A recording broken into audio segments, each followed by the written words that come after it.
నమస్తే, మీ senior journalist దేరంగల Krishnaiah.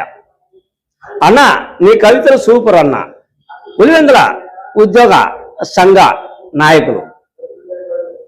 నేను నా గొప్ప కోసం చెప్పుకోవడం లేదు, నేను నా కవితల పబ్లిసిటీ కోసం నేను చెప్పుకోవడం లేదు.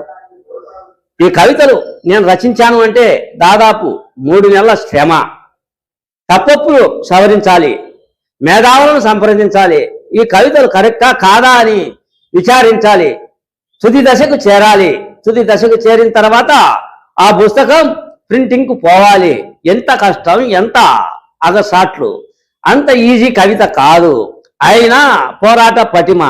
ఆ పోరాట పటిమ ఈరోజు ఉద్యోగస్తులే వచ్చి అన్న కవితలు బాగున్నాయి అన్న, సూపర్ అన్న అని నాకు సన్మానం చేసినారు అంటే ఇది చాలు మనకు. నేను ఇచ్చే సందేశం ఒకటే. ప్రతి వ్యక్తికి ఏదో ఒక ప్రతిభ ఉంటుంది. ప్రతి చదువు లేని వాడికి కూడా ప్రతిభ ఉంటుంది. అగ్గిపెట్టె మీద రామాయణం రచించారు, మేధావితనం చూపించాడు. 10th క్లాసు చదువుతూ కవితల పుస్తకం, కవితల చరిత్ర ఒక చరిత్రగా రాసి కథనాలను రాసిన ఒక చిన్న పాప, 10th క్లాసు పాప ఉంది. అటు తర్వాత ఏమీ చదువు రాని అతను వీరు సీసా మీద పనికిరాని చెత్తతో ఒక జింకను తయారు చేసి అద్భుతంగా సేల్ చేసి వ్యాపారం చేసే పరిస్థితులు.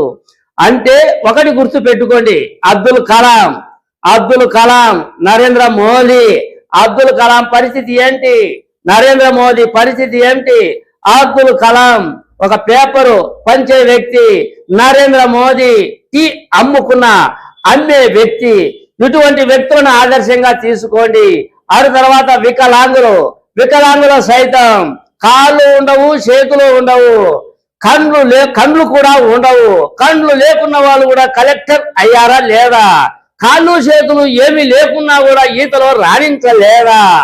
ఒక్కటి గుర్తు పెట్టుకోండి, ఏదైనా మనకు దేవుడు ఇచ్చిన సంకల్పం, దేవుడు ఇచ్చిన ధైర్యం, సంకల్పం ధైర్యం ఉంటే, దేవుడు తోడైతే, ప్రకృతి తోడైతే ఎంతవరకైనా వెళ్ళొచ్చు అనే నినాదం నేను మీకు చెబుతూ ఉన్నా. ఇది బోరు కొట్టవచ్చు, మీకు ఎకసెకలు కావచ్చు. నిజం.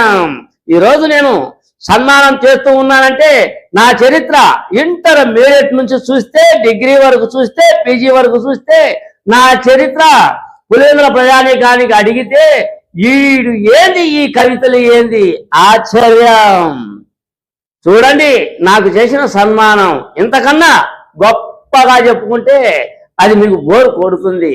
నమస్తే. ఈ వీడియో చూడండి. మీ సీనియర్ జర్నలిస్ట్ దేరంగల కృష్ణయ్య.